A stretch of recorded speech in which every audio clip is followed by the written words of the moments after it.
Joy, welcome to the podcast. I'm so excited to have you here. When you're untangling narcissistic abuse, you think it's you. I'm the one that's the problem. Maybe I'm the narcissist. Maybe I'm the one that's actually been creating all of these problems and I'm fooling everyone and myself. My therapist at the time told me, are we ready to call it a cult?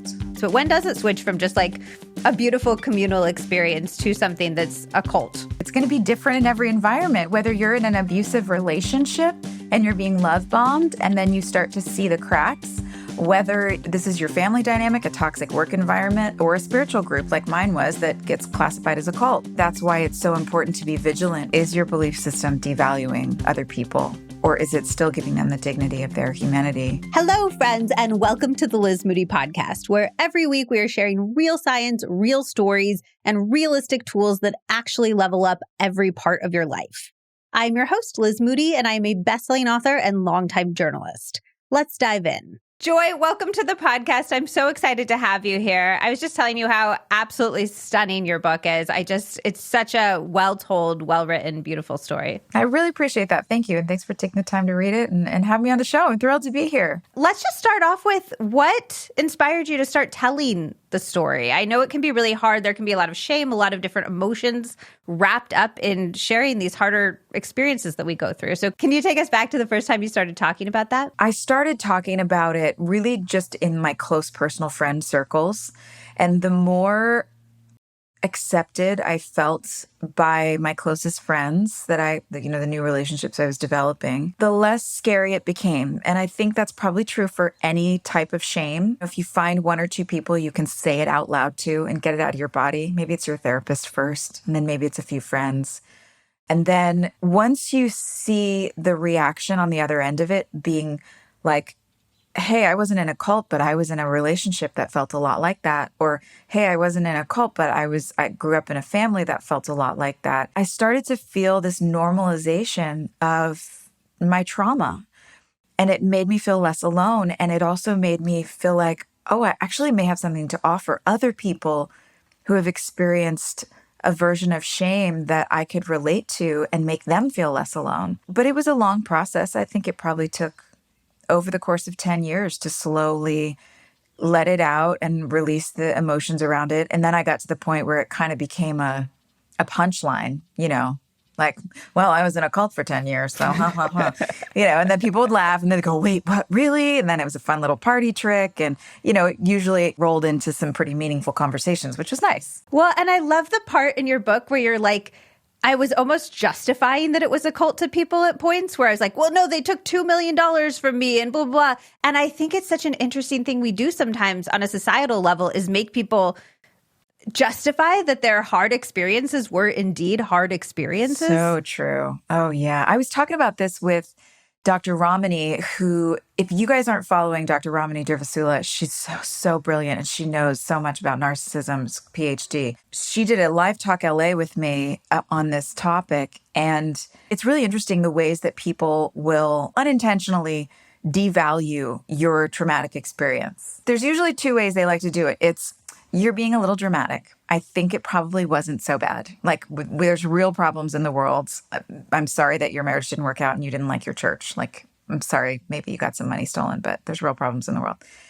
And then there's wow, you really just believed some random shit this guy told you and then it destroyed your life. You're really not very smart, are you? And the interesting thing about that is that it's a self-defeating argument because you are, by saying this to the person in trauma, you're asking them to believe your perspective of their experience over their own experience, which is what you just condemned them for doing in the first place. That's how they got into the situation.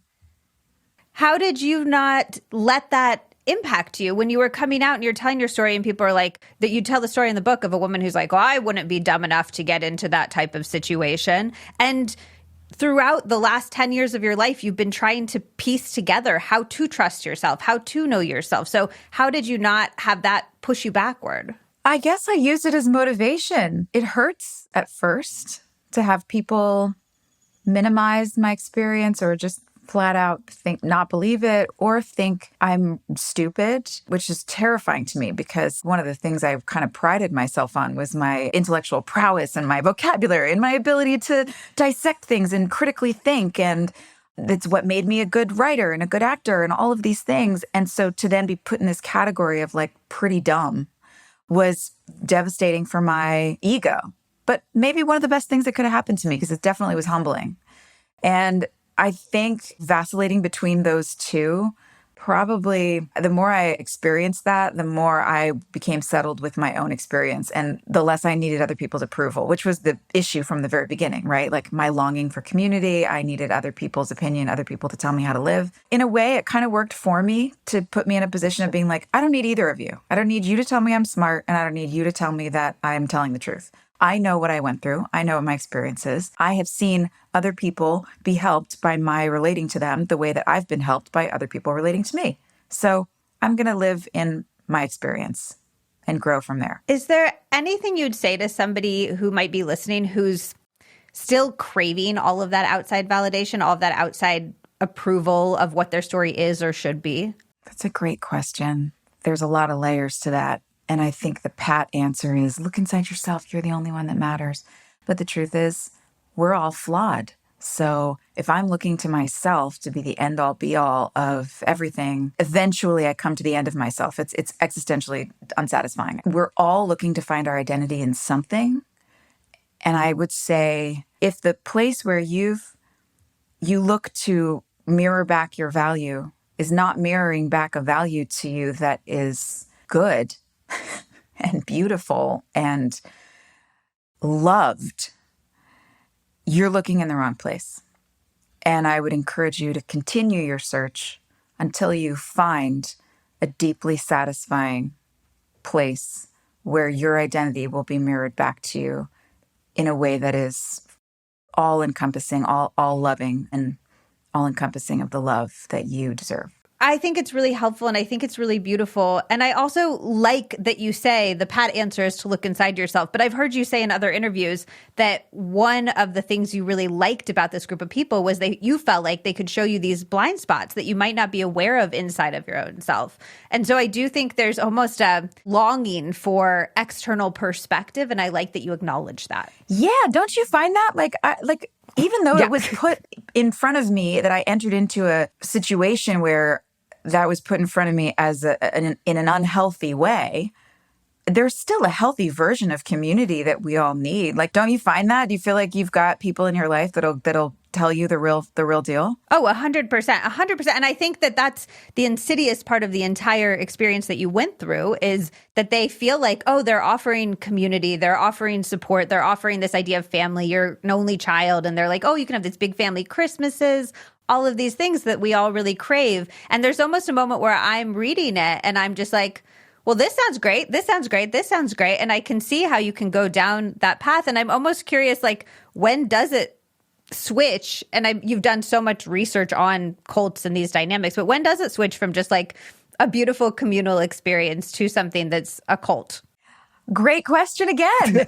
And the answer is, I don't know. It's going to be different in every environment, whether you're in an abusive relationship and you're being love bombed and then you start to see the cracks, whether this is your family dynamic, a toxic work environment, or a spiritual group like mine was that gets classified as a cult. That's why it's so important to be vigilant with what you're worshiping. Like, we're all worshiping something. We're all, whatever is consuming our mind, our time, whatever we think about the most, that's what we've put as the biggest priority in our life. And, going back to the identity thing that I was talking about before, you better make sure that it's giving back to you what you need and what you deserve. You talk about this moment where you went to LA. It was after One Tree Hill ended, and you sort of had the realization that what everybody had been telling you for years and years, that you were in a cult, was correct. What switched it for you in that moment? What made it something you could hear then? Yeah. My therapist at the time told me, she was the one that said, after a couple of weeks, she said, "Are we ready to call it a cult?" And I was very upset with her.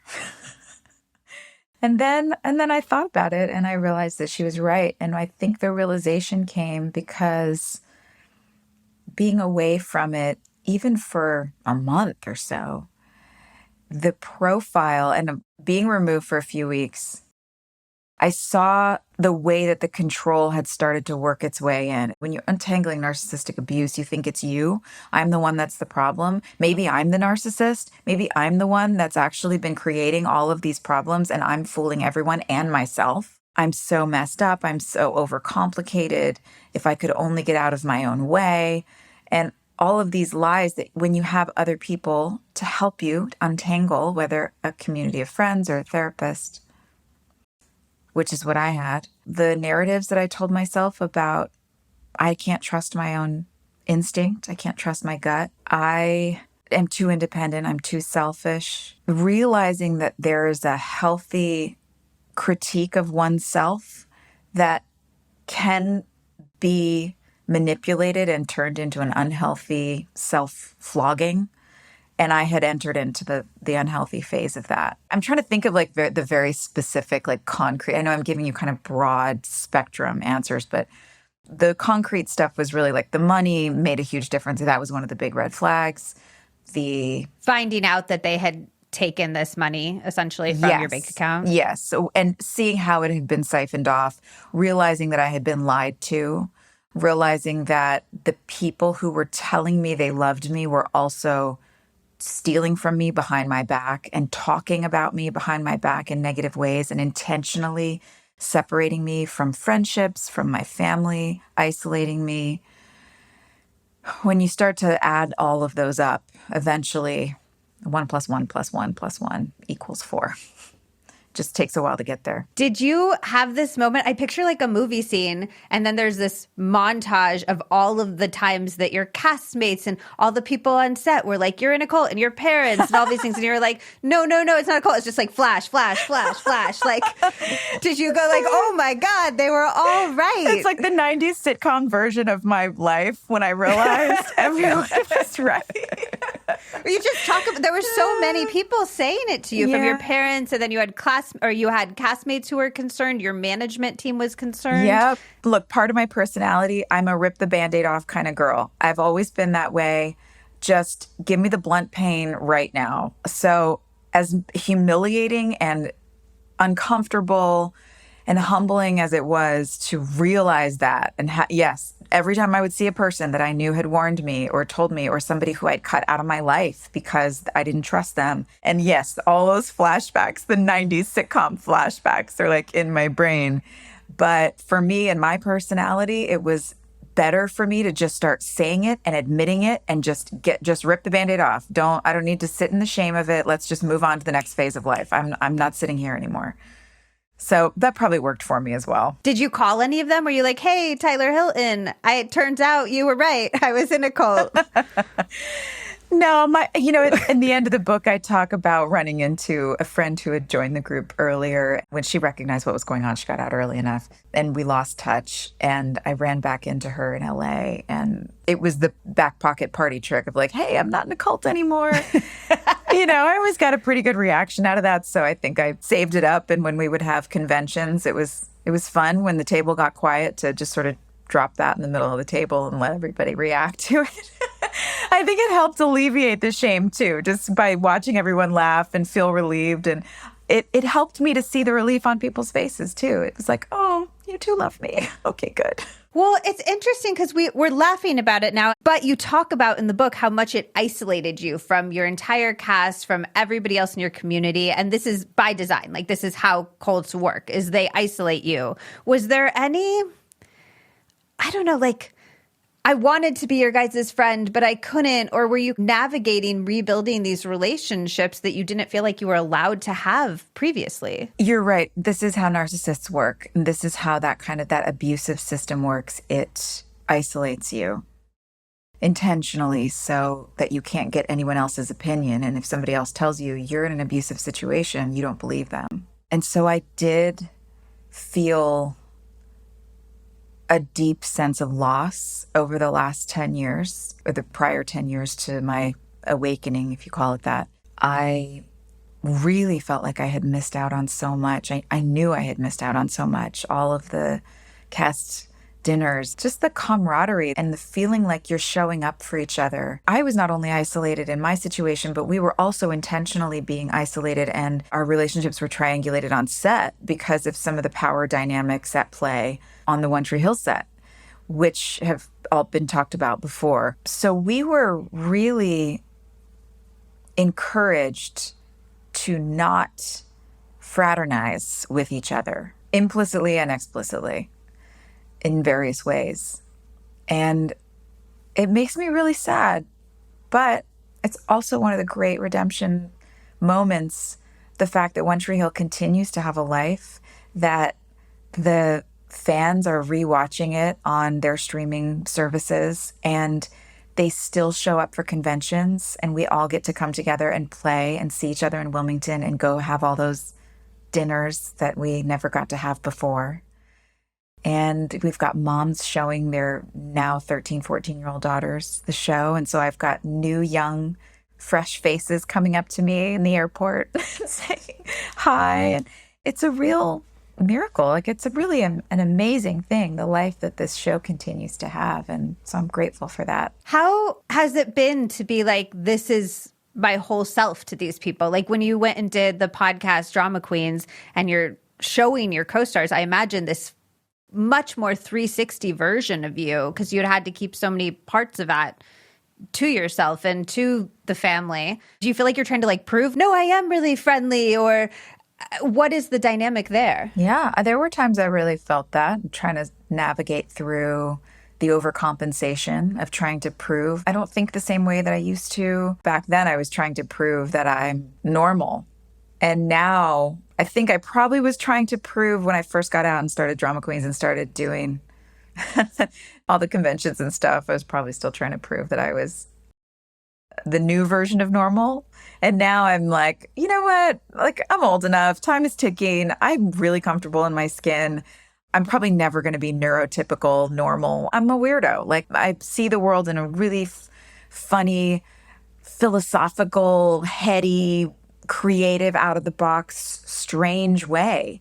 And I'm not apologizing for it as much now as I used to. Well, and that was sort of what drew you to this group in the first place, right? It was these very intellectual discussions. It was very philosophical. That was the energy. Yeah, it was. It felt really good, especially for somebody who came out of that sort of modern, Western, evangelical, charismatic Christian environment. There's a general, in America anyway, a general lack of thought involved in many of those communities, in my experience.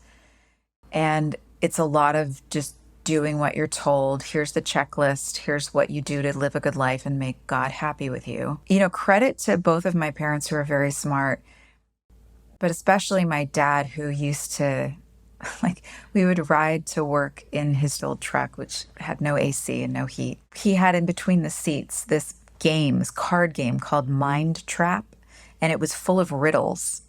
And we would sit and just on the way to school, like, read a riddle and try and figure it out, critically think, like walk through the steps of all the problems. Or he would bring up something that was in the news or something that the pastor had said in church. And what do you think about that? And we would have a real discussion about it.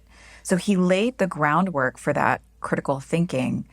And I was drawn into that element of the group in the beginning. And of course, it kind of hit my Achilles heel of my deep childhood wound need, and that took precedence. But by the time I got out of it, I realized I'm still me. I'm still interested in all those things. I just opened the wrong door and went down the hallway too far. Can you explain to somebody who might not understand, like, they're trying to get you in there with these philosophical conversations, these deep thoughts, these late nights discussing things and asking you to critically think. But then obviously a hallmark of this type of situation is they're telling you, here's what you have to do. Here's the rules you have to follow. They're controlling your career. They're controlling your relationship. So how do those two things that feel like opposites sit side by side? Yeah, I write about this in the book, and I try to set as good an example as I could in the book by showing how someone might use a really cerebral conversation to gain your respect and you feel like, oh, especially as a 20-year-old, like it's different now. I'm older now. I feel like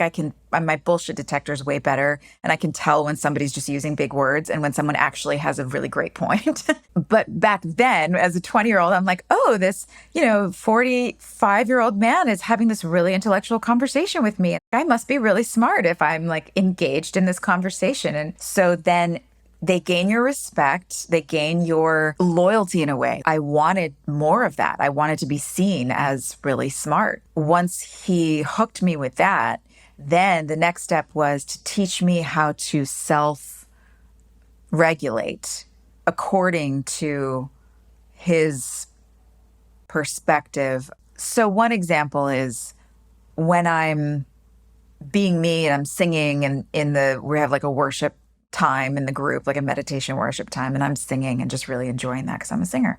And he pulls me aside. This is the leader of the group, pulls me aside. He's like, oh, you have such a beautiful voice. And you're like, oh, thank you. And then he said, but it's a little distracting. It's too much. Can you just like mellow out a little? And I'm thinking, oh my God, of course I'm in the way. That's so silly. And so now I'm thinking to myself, this good thing about me is taking up space from other people. And that's the last thing I want to do. I don't want to interfere. I want to be welcomed into this community. And here I am being selfish again. So now I'm on high alert for my own selfishness, my own need for attention. And all he had to do was plant the seed, and my brain took care of everything else because I didn't have anybody else giving me good advice, and I wasn't old enough to know the difference. Does that make sense? It does make sense. And there's so many other things that were just like, they seem, again, healthy. They're like, oh, you need to be able to draw boundaries with people in your lives. Boundaries are really, really important. And then it's like, well, not with us though. And we're going to read your journal out loud to you, right. Which was the most goosebumpy scene, I thought, in the entire, like when they're just like, you're going to read your journal out loud and we're going to all respond to it. It's so tricky because they take these things that are good. Boundaries, good. We all want boundaries. And then they push it and push it and push it.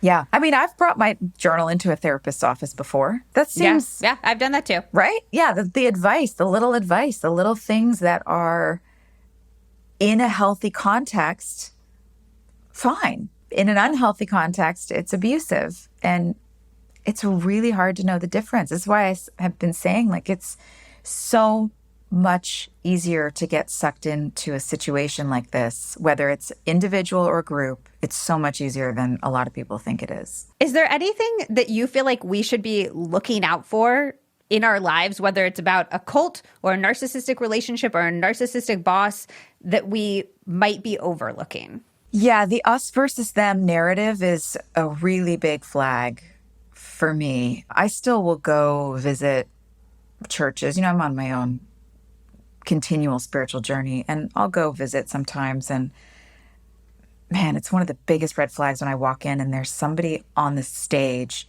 talking about, all those other churches, they blah, blah, blah, but we, and I'm like, I'm out. Nope. Hard pass. I hear it a lot. And it's not just churches. I hear it in all kinds of rhetoric. It's on Instagram. It's in social groups. It's in political groups. It's everywhere where there's this us versus them. You have to pay attention to whether someone is using their discernment and wisdom and acknowledging something that they think is a problem in another person or in another belief system, which I think is okay and important. We have to use our brains. We have to think. We have to examine. Or when someone is devaluing another human being based on the acknowledgement of something that person may believe at that moment. I think there's a huge difference, and it's easiest for us. I think just like anthropologically, we like to categorize ourselves. It's easier. It's a very animal thing to do. And that's where the lizard brain's got to come in. You got to use your critical thinking. You have to notice when your inner caveman's taking over and being like, no, I am devaluing you as a human because you believe something that I don't, that I think is wrong, or that I think is harmful. Obviously, like, read between the lines. Everybody knows what I'm talking about. This is our society, and it's on both sides, and it's really scary. And I think that's the biggest thing you have to look out for is what is the belief system that you're engaging with, and it doesn't have to be a religious belief system, is your belief system devaluing other people? Or is it still giving them the dignity of their humanity, acknowledging that there are problems to solve? That's so powerful. What is your relationship with religion and with God now? It's just that. It's authentic. I feel more comfortable just letting it all hang out. I haven't achieved any sort of level of enlightenment, I don't think. I just am more comfortable being a bit of a mess and acknowledging that that's just part of being a human. I forgive myself a lot more. I forgive other people a lot more. I'm still stubborn. I still get stuck in my body and don't want to acknowledge if I've been selfish or inconsiderate or too harsh or too cold or unempathetic or unsympathetic and all the things that I can be prone to do. And then I'll have a moment where it hits me and I realize it, and then I feel bad, which is what we all do. I think we feel this sense of remorse over something we did. And I'm trying to really commit to not doubling down to make myself feel better, but to trust that I can feel the bad feelings and it's not going to destroy me. I can allow myself to feel guilt and remorse and acknowledge that I did something that maybe was hurtful, or I hate using the word bad or wrong. Words bad or wrong, but maybe not the best choice I could have made. And trust that I can apologize. Hopefully other people will forgive me. If they don't, that's their burden to bear because I'm doing my part. And then trust that something beautiful will come out of it. But it's hard. It's like trying to ride a new wave because it's so much easier, not in the long run, but in the moment, to double down and be like, I mean, I don't know if you find this. Maybe it's just me. I'm neurotic. In the moment when you feel like I did something wrong, there's like, you have this tension of, do I just double down and keep going and be like, no, it's okay. I deserve to feel this way, or I should this and that person, blah, blah, blah. It's a lot. You're describing many fights I have with my husband. Okay. Yeah. Like I have the little voice in my head that's like, no, Liz, you're actually wrong. Perhaps you should apologize now. And then I'm like, whoa, but I have an explanation that I can share. You're like, now is the moment. Now is the moment. And then sometimes you're like, okay, well, I'm sorry you felt that I was. I'm sorry you can't see anything clearly. Yeah. Sorry. Must be hard to be you. No, so but I'm learned. I'm trying to ride the new wave of like getting it out. It feels good to apologize. It feels good to get past it. It's hard though. I'm fucking stubborn. I really am. Do you have any advice for apologizing, asking for personal perspective? I am not good at this, but I will tell you when I do it, it feels really good.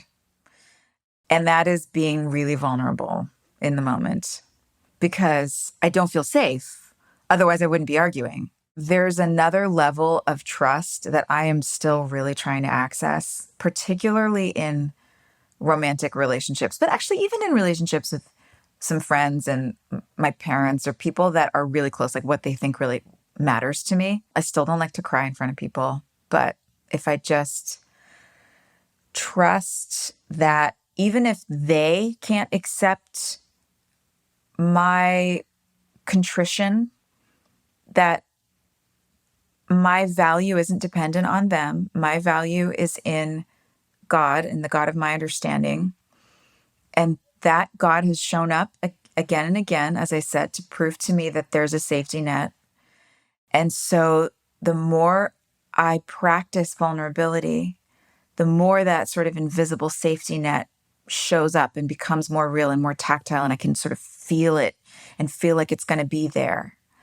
So if I get vulnerable in a moment when I'm angry and I actually say, I'm scared instead of angry, it's scary, but it's usually 99% of the time I am met with compassion from the other person.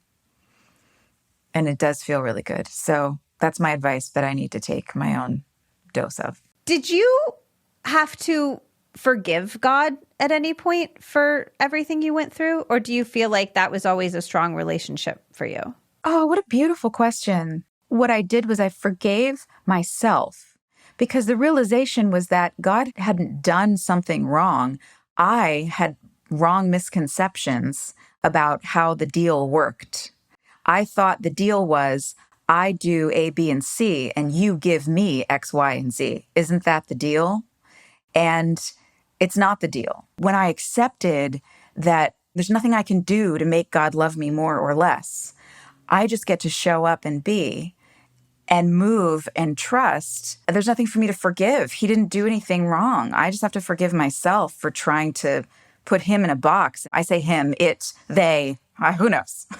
That's what the identifying factor is. But I'm trying to put God in a box like it's a genie. Like if I do all these things, then I get what I want. And then really, I'm just my own God. So I had to forgive myself and I had to let God be God. Was it hard to learn how to be in a healthy romantic relationship after everything that you went through? For sure. Yeah, really hard. What was that journey like for you coming out of everything? I've had several longer relationships since getting out, and one was better than the next. The first one was really rough, and I had so much trauma and so many triggers, and I didn't know up from down, and I was just in a bad place. The next, I think, also, I was better. I had continued my therapy, and I was still really trying to learn a lot about myself and new ways and healthy ways and rewire my brain, rewire my instincts, all these things that I had been training myself for 10 years to live life a certain way. And then I had to retrain myself. That was really hard. And then I hit a point where I really was sick of therapy. I was so sick of focusing on myself because I was 10 years of focusing on me and all the bad things about me and how I'm supposed to make my life better. And then another probably 5-6 years after that of me. How do I make my life better? How do I change? How do I grow? Kind of like, I was eventually like, ew, I'm just so sick of me. I'm so tired of focusing on myself. So I stopped therapy, which I think was really good because it really then just made me focus on other people and trying to be of service and just my relationship with God. Like, you know what? You'll all be quiet. Let me just see what I am actually feeling. And I needed that, and it was good. But I still cringe a little. It's probably time for me to go back to therapy. I still cringe a little when I go into the office, though. Well, isn't that always how it is, though? The pendulum swings, and then the real trick is figuring out how to make it balanced in the middle. And so it's like this type of focus, like how can we find a healthy self-focus that is also focused on others and leaves room for that? I guess you're right. Yeah, it's an ongoing process. It's never going to be perfect. It's tough. It's tough to rewire after trauma, and you have to allow yourself to be messy about it. I think that might be one of the biggest things, because usually in this kind of, with narcissistic abuse, there has been so much self-focus and so much stripping of your identity and your ability to understand your own instincts and the gaslighting about what you're capable of and who you are.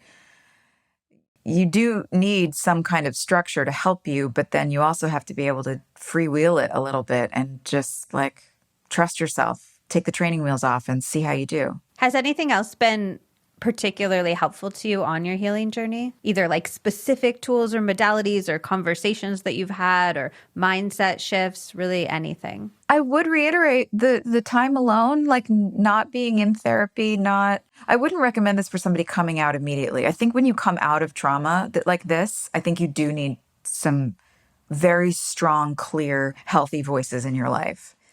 But I do, as I said, I think there's a time when you have to take the training wheels off, and that mindset shift of being okay to just trust my instinct, trust my ability to communicate and be communicated with from that greater spirit out there was really valuable. I'm trying to think if there were books that I read that really, like I loved Codependent No More from Melody Beadle. Connecting with people, being honest with people, I found that I became almost militant about brutal honesty in my life. It's very hard for me to tolerate when people are dancing around things and not just saying the thing, because my body goes, what are you doing? You're making something up. You're handling me.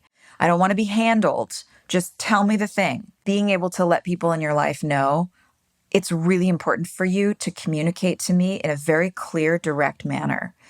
I will have a hard time if you are trying to preserve me or yourself while you're communicating with me. We'll get much farther if you just say the hard thing immediately. I've been through so much, and I'm saying this as a collective voice for people who have experienced narcissistic abuse.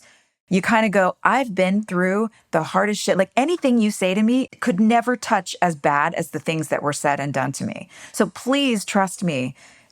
I can handle it. Just say the thing, whatever it is. I love that because it is like you are saying, I am so much stronger than you might be perceiving me as. I am so much stronger. Yes. Yeah, I think that's really powerful. I have a random question. You thanked Nicholas Sparks in your acknowledgments, and I know that you adapted his musical, The Notebook, and put on a whole thing, but you were like, this is one of the people who was helpful for me on my journey. Are you friends with him? Oh, he's a great friend. We've had many wonderful conversations. Also an incredibly smart man, obviously. Great to have these sort of philosophical conversations with and bounce ideas off of and challenge ideas about life and faith and humanity and society and the way that we have this sort of narrow tunnel vision of our current life. And if you study history, he's very well studied in history and economics and knows so much about the world from a bird's eye view. Really interesting guy to talk to, and has been a very good friend on many, many occasions when I was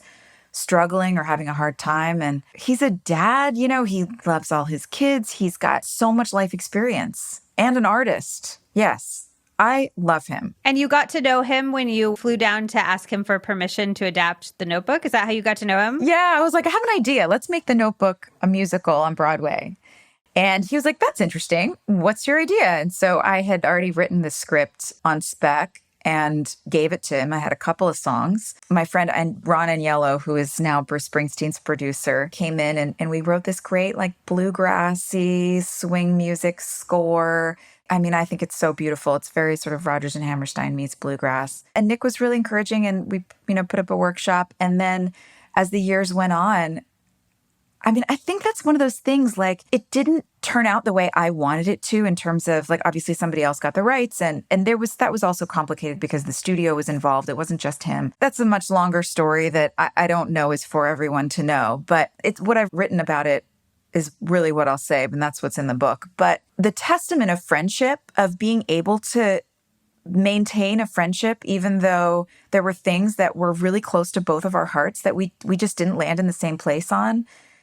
And we're still able to see the value in the other person as a friend. Those are the kind of people I want in my life. I don't know about you. Yeah, but no, that's 100% the kind of people I want in my life. Yeah. I love that. Do you want to tell us a little bit in your own words about your beautiful book? Thank you. Dinner for Vampires is, as you can see, this enormous poster that was given to me by Barnes & Noble, covering up the heavy light through my window. It's a great cover. I feel like I would display it largely in my house. I'll find a quirky hallway for it. It is about a decade that I spent in narcissistic abuse in a group environment, a high-demand group, also known as a cult. And while I was also on a television series called One Tree Hill. And it details my journey in and my journey out of this high-demand group. I hope I did it with a bit of levity and a sense of humor and a way for you, reader, to feel like you can relate in more ways than you expected.